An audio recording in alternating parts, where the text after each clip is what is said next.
So good afternoon, everybody.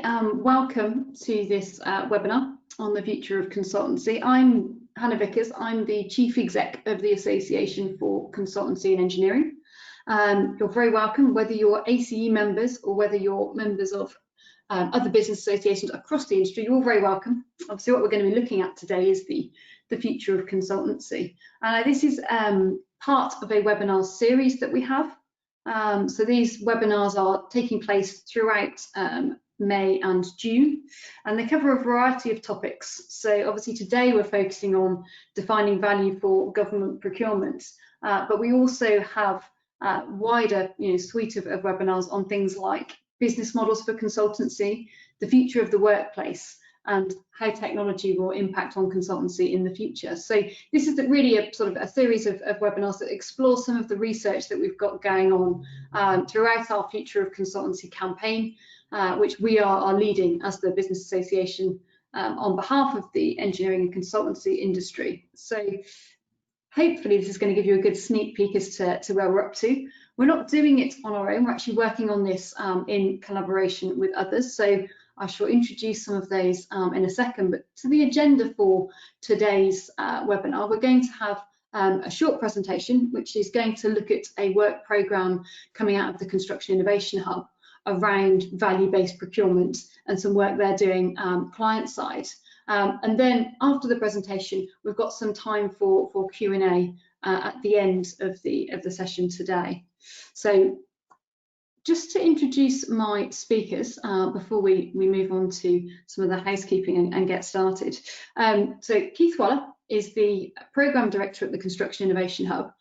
For those of you who don't know, the Construction Innovation Hub is a joint sort of industry government venture, which is part funded by government, part funded by industry, to actually modernise and embed better ways of working across the construction sector. So it's part of the construction sector deal and the Construction Leadership Council's wider programme. And it's something which is quite new, so I don't think people, or as many people as should do, know about the Construction Innovation Hub yet and the important work that they do. So I'm really pleased that we've got Keith here to share some of his work that he's been kicking off over the last 12 months to move the sector forward in that space. So Keith, very lovely to have you with us this afternoon. Good afternoon, everyone. Thank you, Hannah.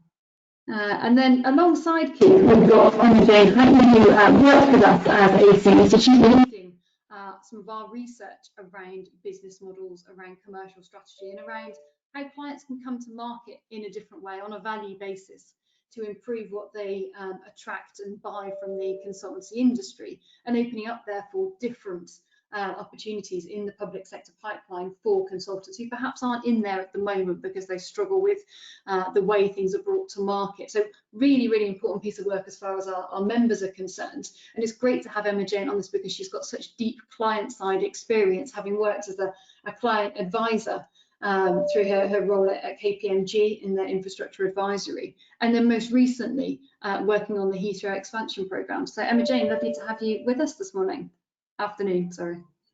Many thanks, Hannah, and good afternoon to everybody on the webinar. Great, okay, so if we just move on to the housekeeping, I know we're keen to get started. So for those of you who haven't joined us before, the best way to enjoy this webinar is through your headphones, but obviously it will work however you choose to tune in from your computers.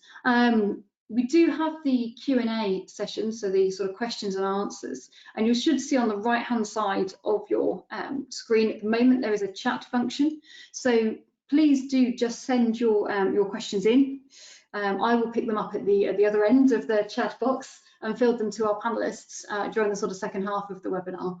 You can ask them at any point, you don't have to wait until we get to the Q&A session, so as it occurs to you, just type it in, and I said we'll put those to our panelists during the second half of the webinar. And then lastly, this webinar is going to be recorded, so it will be put up on the website, and we'll send the link round to you after we've concluded today, so that you can share it, you can hopefully refer your colleagues to it, but actually you can listen back as well if there are things that you've missed, because there is quite a lot of content and detail and big thinking, I think, going to be shared. So if you want to watch again, absolutely fine. We will send you the link to allow you to do that. Okay, so I'm just going to introduce now our first speaker for the webinar. So as I mentioned, Keith Wallace, Programme Director at the Construction Innovation Hub, this sort of hybrid, if you like, between government and industry. So a great place to really affect change because he's got his fingers in lots of pies. What I would say about Keith's programme at the moment is that, we've asked him to come onto this webinar to share what he's doing as a sort of consultation, if you like. So Keith isn't here to give us the sort of all of the answers and exactly how the public sector are going to come to market in a different way. What he's going to share is the work that he is doing to change and to set a different vision for public sector procurement. And then really what we want from the webinar today is, questions, insights, feedback from the audience. And really there is an opportunity to get involved in this coming forward. So please do, express your interest through the chat function, but at the end of this webinar as well, we'll sort of, share with you how you can follow up and get more stuck into this piece of work. Because, as we've seen earlier this week, the Construction Leadership Council issued their roadmap to recovery. Keith's programme is front and centre in that. So he is going to be part of our solution to a more sustainable, evolved, reset industry going forward, and actually getting the clients to play their part in that. So Keith, with that build up, over to you. I look forward to hearing your thoughts. Thank you, Hannah. I've got a few slides to run through today, so hopefully these will be made available to the people on the call to help. But the Hubs programme itself, we have funding through the construction sector deal, as Hannah said. We have £72 million of funding, a bit more than that actually, from government. And we are working quite closely with industry who's providing input and match funding. And the hub itself is made up of the Manufacturing Technology Centre in Coventry, Cambridge University with a Centre for Digital Build Britain, and the Building Research Establishment in Watford. And those three centres themselves are delivering quite a few individual projects and programmes. But I've said quite clearly that we are not going to be able to deliver everything in the hub just by working through those three centres using our own resource. We're very much operating on a co-delivery model, working very closely with experts in industry, and you'll hear some of the things that we're doing and where people like Emma Jane are supporting and helping our programme, recognising we want to draw on the best input and insight that's out there rather than us as three individual centres disappearing into a black hole for a few years and presenting some reports and dusty outputs at the end of that time. We want to be working very proactively with industry and with government to make sure what we are developing works for you, works with you, and helps support some of the long-term transformation ambitions, but also will support the recovery of the industry and tying very closely with the CLC's roadmap to recovery. So we've structured our programme not around activities being done in individual centres in Cambridge or Coventry or Watford, but around four thematic areas that are linked to the ambitions of the industrial strategy and the construction sector deal, and chime very closely with the CLC's roadmap to recovery and their wider programme. And those four strands are value, which I'll talk about today, manufacturing, assurance, and digital. And all of the projects and programs we're doing under those four main work streams are very closely integrated and aligned. And we aren't being judged, we are being judged very much on how we deliver impact, not how we produce output. So the output that we are producing in value and manufacturing, assurance and digital has to play into real life and make a difference to how projects and programs are assessed, how decisions are made, how procurement choices are done, how we design, how we construct, how we operate, how we maintain. Absolutely essential that we are delivering things that make a difference. So Chetna, if you can click on, please. So if I was to describe our value theme, really we are trying to deliver better social, economic and environmental outcomes from how decisions are made. We are not trying to find a cheaper way of doing things. We're trying to find a way to drive value And we're not measuring value just through the lens of a capital cost, but we're just trying to decide and make decisions based on how we deliver broader value, whole life performance, better user experience, greater social impact, and so on. And of course, the challenge with value is how it is defined at the moment, how it is used at the moment by clients in the public and private sectors is neither complete nor consistent. So it makes it very difficult for designers, for contractors, and all suppliers to develop a response that meets value aspirations, because the value aspirations are inconsistent and very difficult to scale from project to project. So we are trying to develop a way of working in the construction sector that supports better outcomes. And so that's really the basis of the value theme. So Chetna, please, if you crack on one. So, and of course, the work we're doing in our value theme isn't something we've magicked up from thin air. It's really drawing on a number of specific asks and aspirations that exist in government policy, that exist in government's proposed approaches, and of course tie in with the sector deal. So making sure we are looking at things that are greater than just capital costs in making our decisions. Government's own procurement rules, government's own policy talk about taking into account wider factors such as social impact, but that isn't necessarily consistently done in a way that makes that informed value-based decisions are made. And of course, government has asked for a procure for value approach to be taken in public procurement, but we haven't yet fully defined what we mean by procure for value. And of course, the Construction Leadership Council, through work that Anne Bentley has been doing, have been very much driving on how do we work on a procure for value approach. But actually, that's just part of the overall value picture. So we have been working on something we're calling our value framework, and you will see that's been called out as something specific that must be accelerated and rolled out as part of the roadmap to recovery. So I'm going to try and talk you through where we are now in the development of our value framework, and really look to see what input and insight we can gain from the people here on this webinar today and your organisations to help make sure that the value framework that comes out the end of this process is something that works for industry, works for clients, works for government, but importantly works for society and works for the environment as well. So Chetna, next slide, please. So this very simple and completely unbusy slide is something around how the value definition part of the framework has been taken forward with the Construction Leadership Council and Anne Bentley's team on the procuring for value. And this is really trying to get a clearer articulation of what do we mean by value and how are we going to measure it. And last week we spoke on one of these webinars at the launch of ACE's 5 Capitals report to say we are going to base our approach to how we define value and align it with those 5 capitals. So we are trying to get government clients and clients to assign value between categories within those 5 capitals.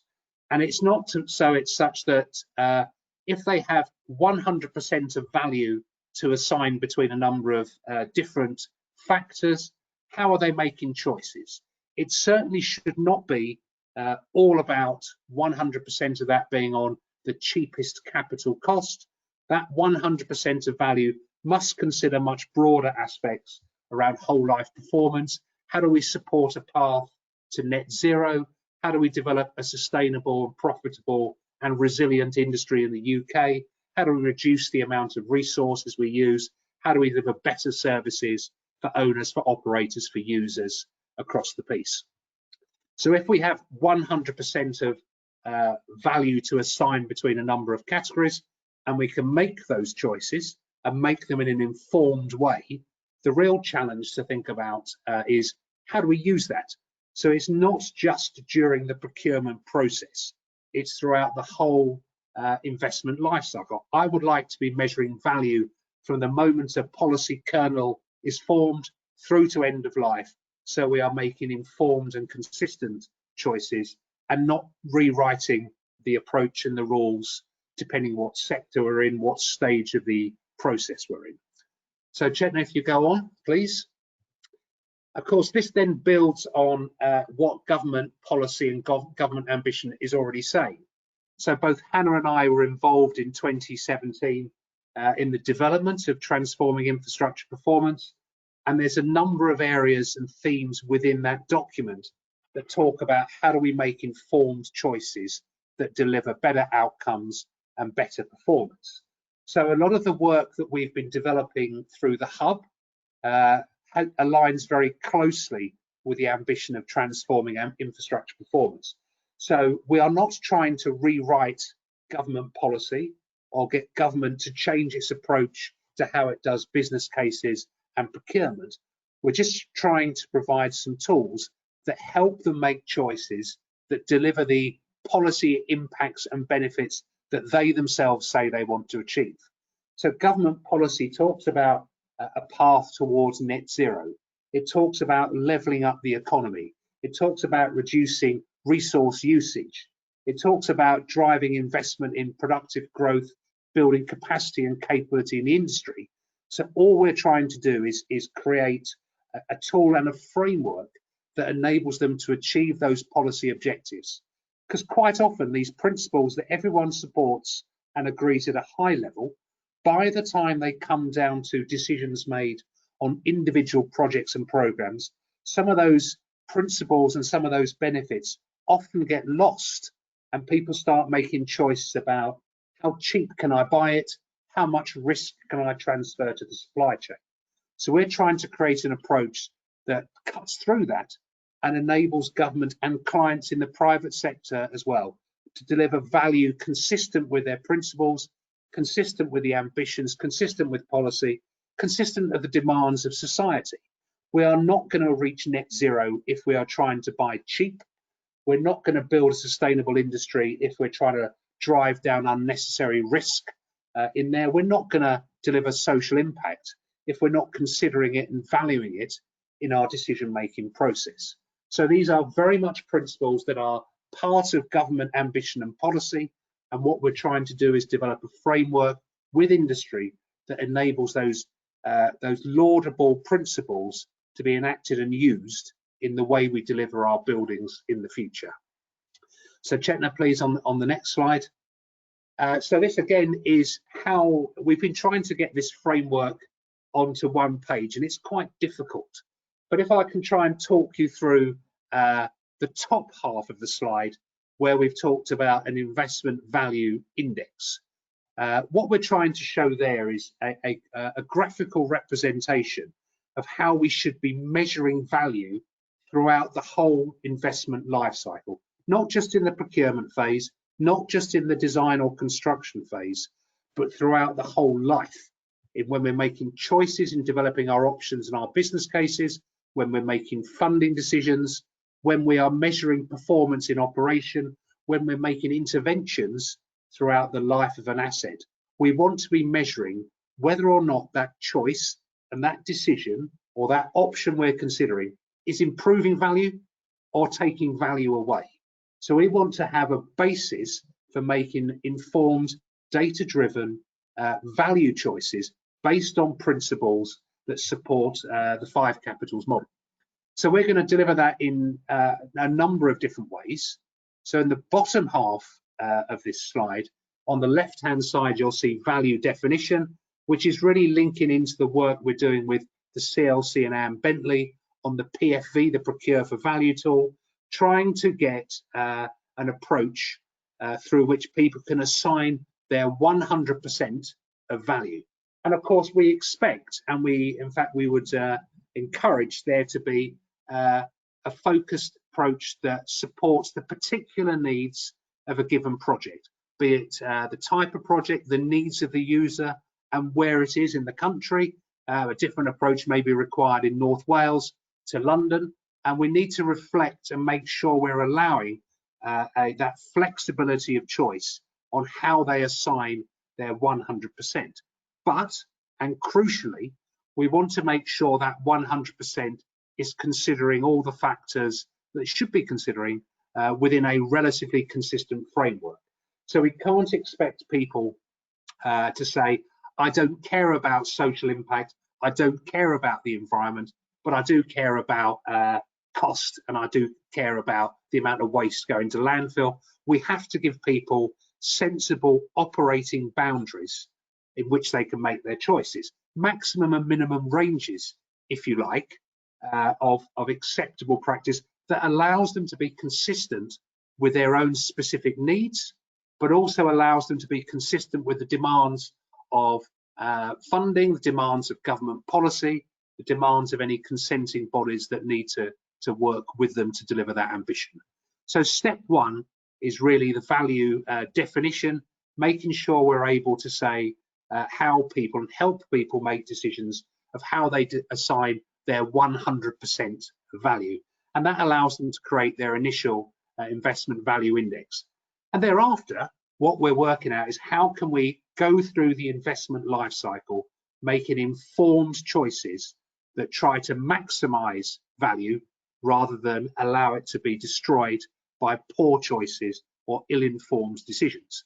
And of course, crucial to that is the middle box or the top box called Delivery Client Approach Framework on the right-hand side is clearly the approach that clients need to take to convert that value requirements into a delivery model, and a commercial strategy will have to be informed by the market context, the risk profile, the client profile they themselves have as an organization, to make sure they're developing an approach that supports, best delivers that articulation and that ambition for value, which in turn means at the bottom, they need to be working with industry to make sure we've got the right enablers there, be that insurance and contracts, and the right technical solutions, be that a conventional construction or a manufactured approach that can best deliver those values.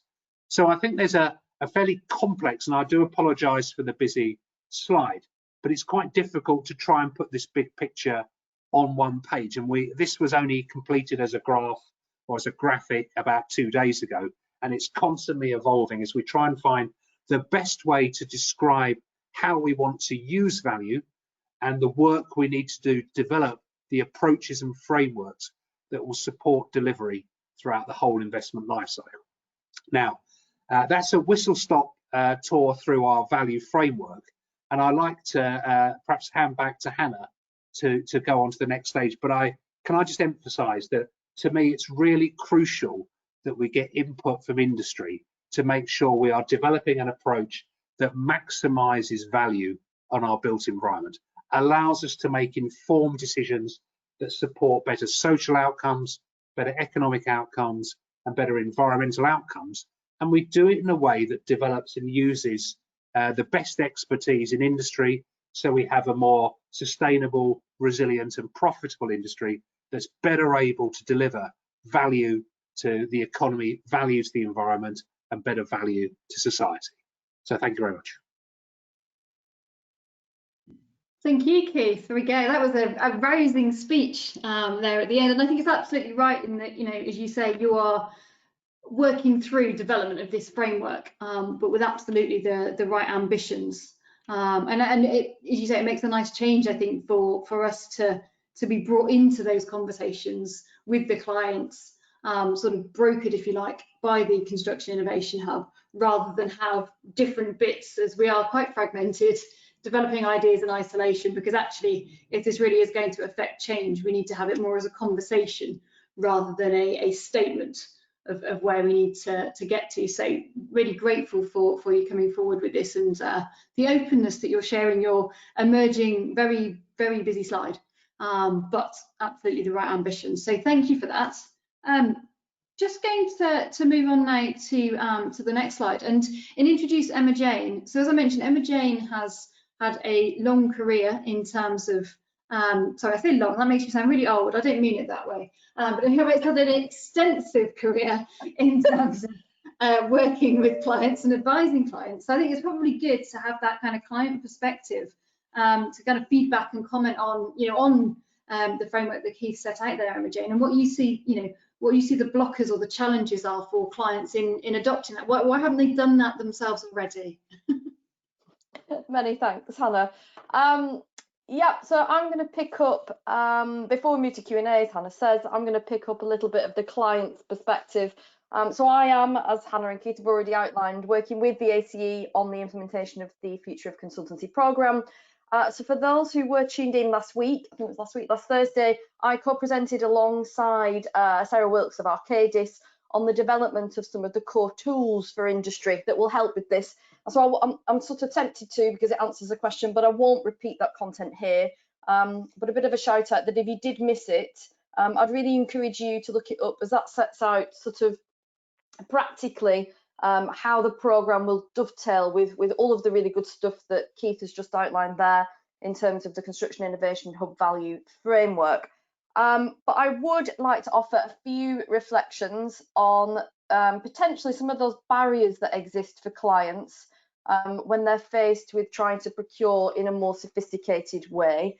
And this really sort of starts to reflect as a core team in the Future of Consultancy programme, how we're thinking about those barriers, adapting the tools as to how we can work with clients to overcome them, and understand what type of cultural change programme will drive more momentum behind this change once we've more fully developed what that looks like.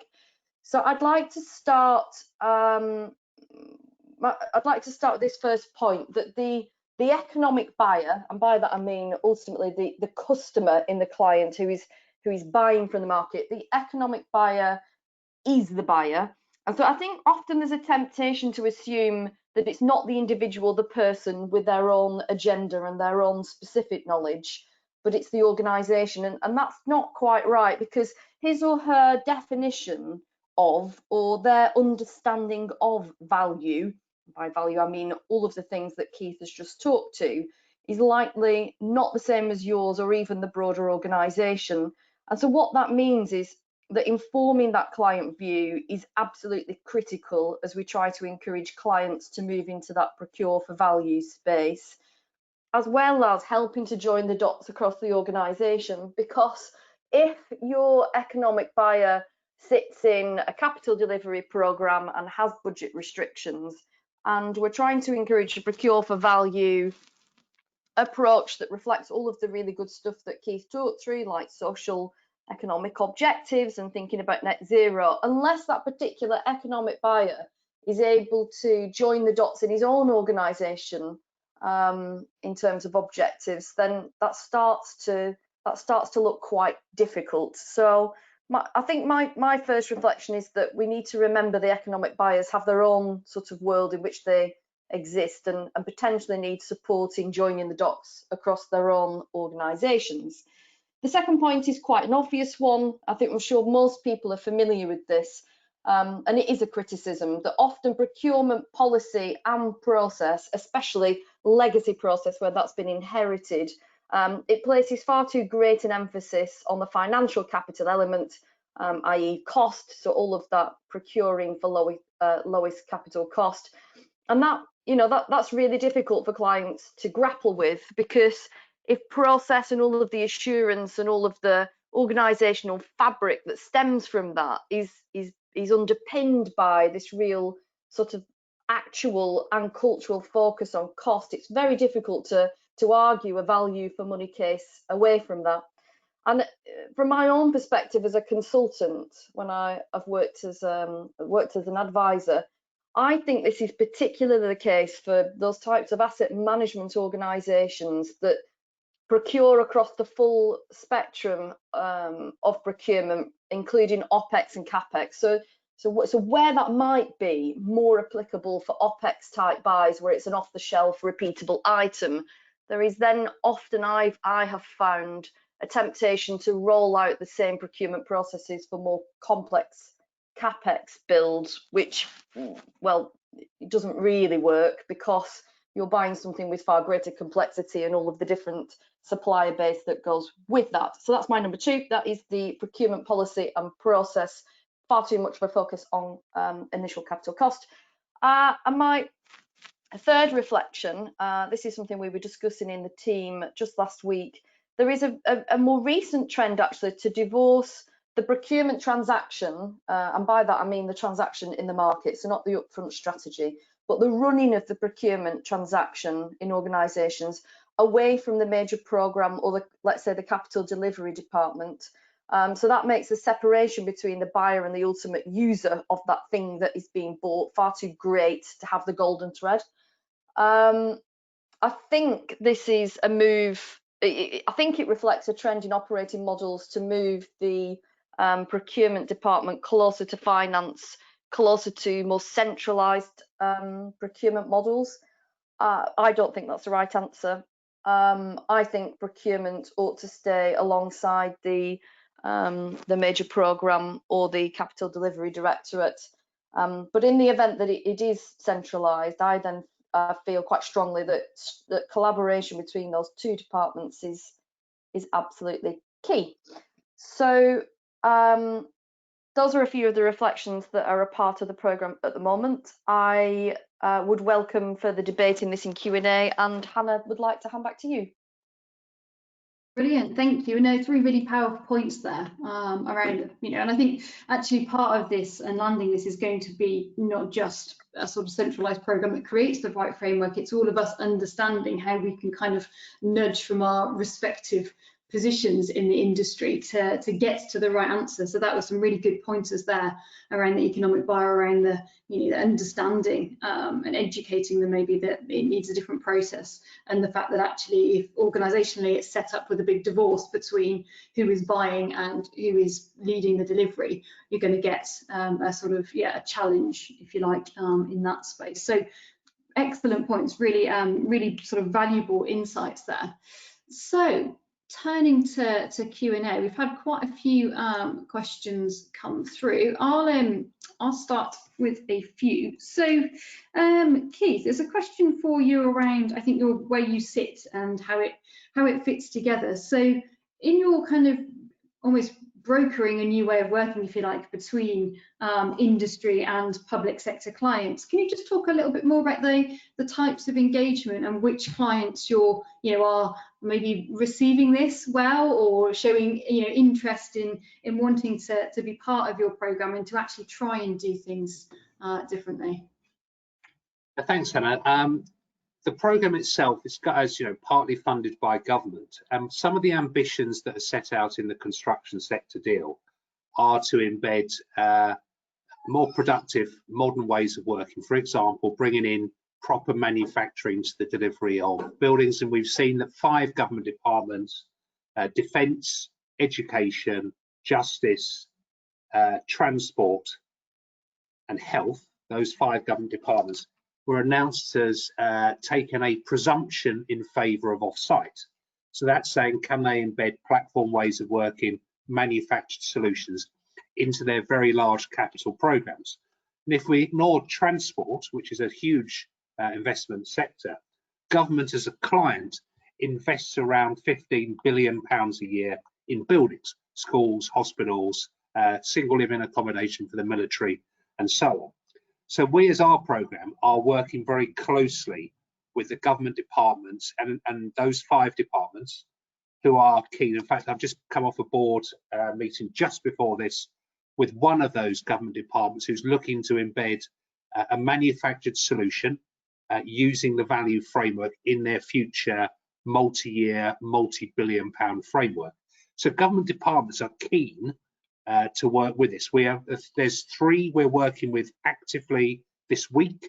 There's 2 next week in terms of part of programs to embed this in.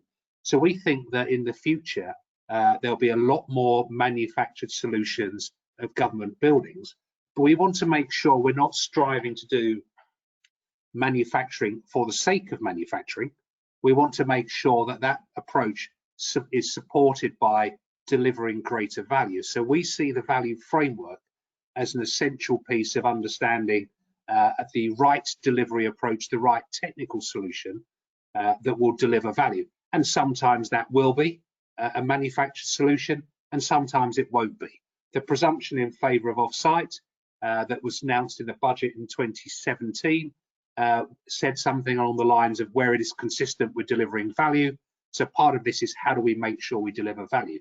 But it isn't just public sector clients. Even though we are encouraged to work with them as a hub with those public sector clients, we're getting quite a lot of engagement from private sector developers, commercial developers, some people in the utility space as well, who are keen to deliver and be seen to be delivering greater value and want to behave in a more socially responsible way and want to find ways that they can better support the delivery of wider economic impact and value to the UK. So the answer to the question is all of the government departments with a presumption in favour of off-site, a couple of the other departments perhaps who've got different capital programmes but still want to use these principles. And of course that means we're working very closely with the IPA, who have a coordinating role in developing and chairing the government construction strategies and boards, and with the Department for Business, who work very closely with a construction leadership council. So we're working closely with government departments and clients, those enabling clients, and of course the work we're talking about in the value framework enables those departments and those public sector clients to demonstrate to Her Majesty's Treasury that their investment plans are consistent with delivering the value that's supported in terms of government policy. So hugely positive engagement from government departments who are looking to embed these principles much quicker than we thought when we started this programme some 18 months ago. No, and that's really, really positive to hear, actually, that, you know, that the appetite is there. I think obviously the challenge is when we come to actually embedding it on specific procurements or specific frameworks. So appreciate that, you know, you're still kind of negotiating people's involvement at the moment and you're working at a principles level, but, you know, as and when it gets sort of formally adopted, if you like, on projects and on certain procurements and on frameworks, you know, when can we start to look out for some of those announcements and commitments? Because I think that's really important for industry, and actually it would be great to get some of that recognition for the clients that are trying something different, you know, to almost encourage them and make sure that as an industry we're kind of gathering around and helping them, because it's not going to be easy to take this from, you know, understanding and appreciating the principles into actually running the procurement exercise in a way that supports that. So the answer of when we're going to hear something about that specifically, next week. That soon. Wow, well, that's exciting, and I think, you know, then that should be really a sort of call to action, if you like, for the industry, shouldn't it? To, you know, if there's a client brave enough to stick their neck out and say, I'm going to do something differently, that is for us to get around them and really help them to make that a reality. Because, you know, if they fail, then it's going to put off a lot of other clients. So fingers crossed for those announcements. We'll have to make sure that we get that out to everybody on this webinar as well, so they know who the leading lights are, shall we say. Okay, right. So Emma Jane, I just want to, I know you're having a little bit of a problem with signal, so we might just come back to you with a question in a second. So Keith, somebody picking up on something that you said earlier in your presentation around actually that this sort of approach can be adopted within the existing rules, because one of the challenges that we face, or one of the sort of criticisms I think that people level on the procurement process, is around the OG process and the legislation there. So what's your take on, or can you expand on your statement that actually this type of approach can be adopted within the existing legislation, within the existing rules, if you like, rather than having to, you know, to go through a lengthy process of rewriting those rules? Can you expand on that a little more? Yeah, I mean, I certainly get a lot of people who say to me, you know, we can't do this, government needs to rewrite the Green Book, for example. But most of the people who say government needs to rewrite the Green Book haven't read the Green Book and then don't understand what it does allow departments and clients to do in terms of how they describe benefits and how they describe value. And quite often what happens is a lot of those broader benefits in terms of social impact or environmental good, introducing biodiversity, whatever those benefits that are being looked at, broader economic growth and so on, that are articulated in a business case, seem to get lost as the process moves into procurement and passes down to some of those commercial teams. So Emma Jane made a point about, you know, there seems to be sometimes some separation between policy and how it is implemented in private sector clients. That certainly appears to be the case with public sector clients as well. So the benefits are sort of banked when the business case is approved, but when it comes down to procurement, the focus is, right, how do we control costs? How do we manage risk? And if you look at the government's own procurement policy advice, the procurement policy notes it puts out, if you look at what is allowed through how business cases, the 5-case model, how cases are made, how cases are assessed, and how cases are approved, there is nothing that we're talking about here that is inconsistent with those rules. But what happens is it seems quite easy to proceed with projects and programs and make decisions without being entirely consistent with those rules, or indeed in some cases entirely compliant with those rules.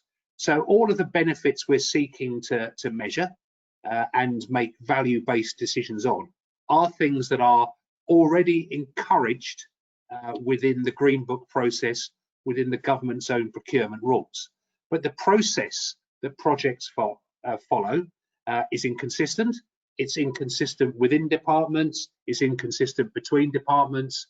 What we're trying to do is bring a level of consistency to that decision making, but without, and importantly, but without imposing a one-size-fits-all approach.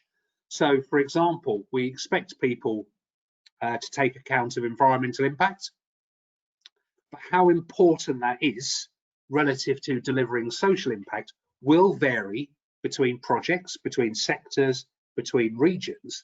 What we want to do is give people operating parameters, maximum and minimums, if you like, of how they assign value to that, so they're consistent with their own departmental objectives, their own client objectives, consistent with the needs of the owners and the users of that facility, consistent with the ambitions of the local region, and consistent with the broader policy objectives. So there is quite a lot of capability for clients to do things properly. They don't always fulfill that capability. So part of our job is to help them make informed choices that deliver those broader benefits, rather than perhaps not less well-informed decisions that try to deliver cheapness and perhaps destroy some of that value. No, I think that's absolutely right. And really, as you say, there's a big sort of line of sight between what you might be setting out to achieve and what you actually end up procuring, and the ability for clients to be able to, as you say, adapt the framework to help that decision making. But also, I think that perhaps the bit that you've underplayed, which I think is really valuable in the work that you're doing, is the fact that it's quantifiable. At the moment we have balanced scorecards in procurement, but the problem is that it's really hard to quantify the quality elements of that. So you almost end up defaulting to lowest capital cost, because that's the only quantifiable mechanism for assessing. So to my mind, that ability and the work that your team are doing around being able to articulate value in a quantifiable way, so that you can actually measure tender returns against quantifiable quality metrics, should inherently make it a lot stronger in terms of influencing the decision making about who to actually award to, because you've got a scoring mechanism that isn't based on, I think their essay writing around social value is really good, so I'm going to give them an 8. It's actually quantifiable metrics about social value that you're going to deliver. So I think don't downplay that, because that's really, really important. Right, I'm going to turn back to Emma Jane now. Emma Jane, I've got a couple of questions for you, but we'll go with one first. So somebody picking up on your point around the economic buyer, and just sort of asking a question around how the client approach framework is going to help, almost with the challenge that you laid down around coordinating stakeholders within the client body. How's the client approach framework going to help bring them together, so that they are aligned and your economic buyer knows what they're going to market for? Can you just talk us through some of your thinking on that, please? Sure. It's a really good question, and it will be the job of the client approach framework, if we get this right, to be an enabler really for these client organisations to have the right conversations between departments. So the content of the client approach framework will cover everything from how a client thinks about defining its value. This is back to Keith's presentation on the value framework. It will cover how a client organisation thinks about the barriers and the constraints to delivering that value in the form of risk. It will talk to how the client appraises the market and what's important. And so really, if the client approach framework is walking through how the client thinks about that and how it needs to, within its own organisation, have those conversations and bring all of the right pieces together. So it's sort of it's not process led, but it's facilitating having the right debate between the different departments.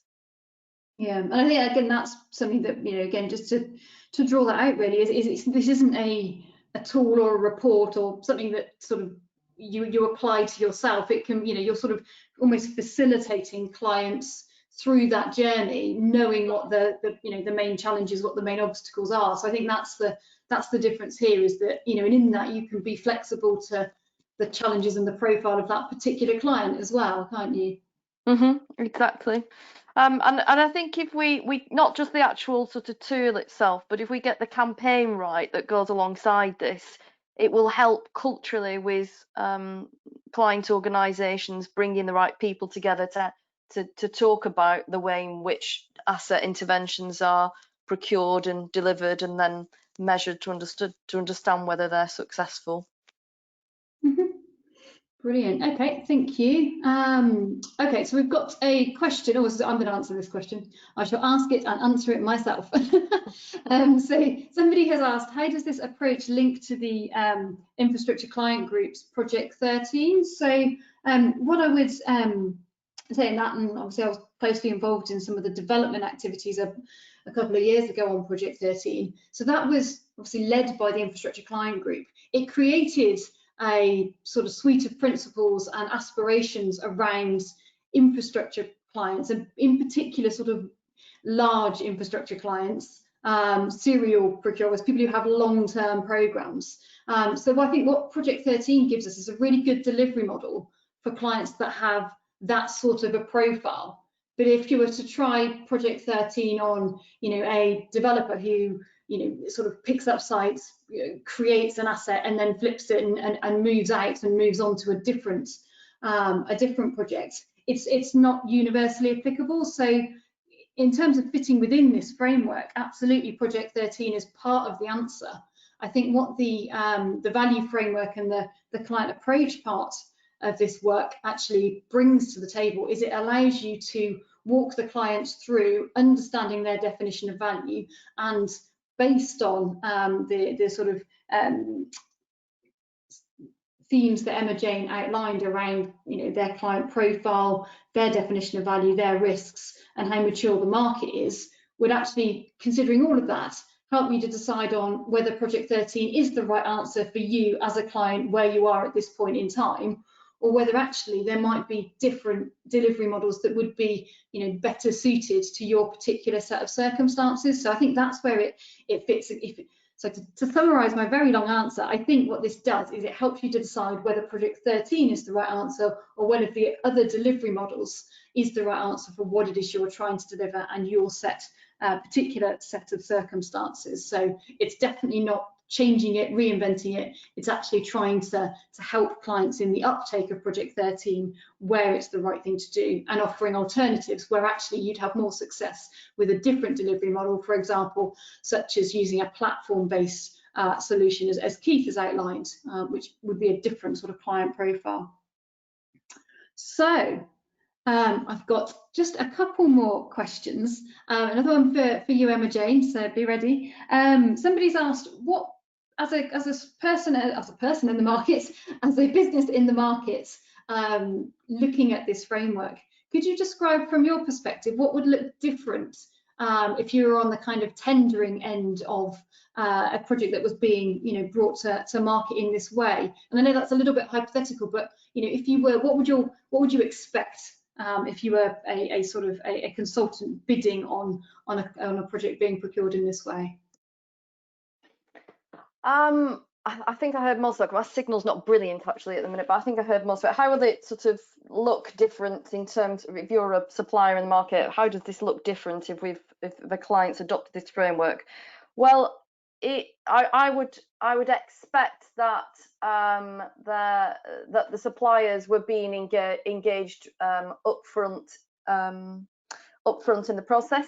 None of this should be landing cold in the market where we don't understand where the client's coming from, or what the particular project is. I would expect that the suppliers have had a hand in and input in shaping that opportunity before it comes to the market, that the value is articulated in a way which is really clear to the market, so that they can respond to that with all of their innovations and different product offerings, that the client is able to create the space for the market around that particular opportunity, whatever it might be, to respond in the best way. So it's not restricted to particular timescales, as often procurements are, as a sort of one size fits all. And that, I think ultimately that the business model and the commercial offer that the supplier puts forward is able to deliver the outcomes and the value that the client is after, and not be restricted or constrained by any sort of inherited way of doing things, which is quite often transactional, which is quite often sort of people and time based. Yeah, those are my off the cuff thoughts on that question. That's no, brilliant, and as I say, that that paints a very, very different picture actually, in terms of, to my mind, in terms of who might be interested in entering into public procurement exercises, because we know at the moment the way that they go to market structure and the complexity and the detail that is built around them can quite often sort of alienate certain parts of the market. So that sounds like a lot more attractive proposition, if you like, for businesses that perhaps don't do a lot with the public sector but might be interested in coming into that market going forward. So immediately there you'll see the benefits, because we should see increased competition, better value as a result of that. So maybe that's one of the ones we need to hammer home to some of your clients, Keith, that actually this is a route to better value through better competition. One last question for you, Keith. It's a very quick one, but given that you've sort of hung there sort of tantalising carrots that there's going to be further announcements next week around client involvement, client uptake of the framework. Very simple question: how do people stay in touch with the Construction Innovation Hub and your work, and sort of keep on top of what you're doing, so that we keep an eye out for those exciting announcements that it sounds like we've got in the pipeline? Well, we have a website, and we have a comms and engagement team.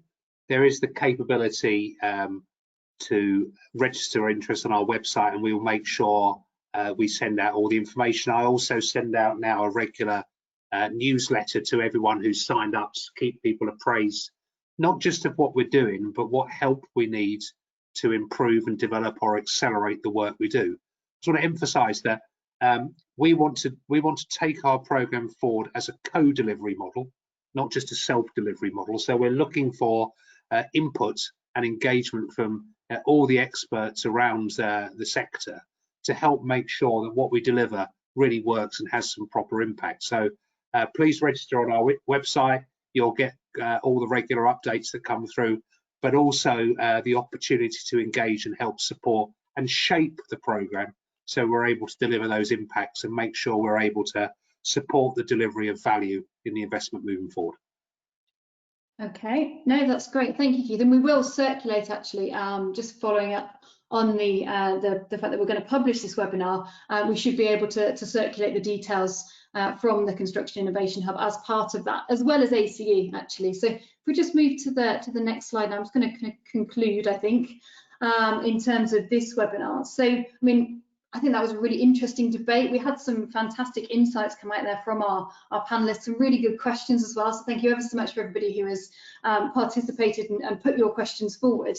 Like I said, just to summarise, this is a work in progress. It's a very exciting work in progress. And as Keith and Emma Jane have both alluded to, we're going to need some help in the form of input to shape this.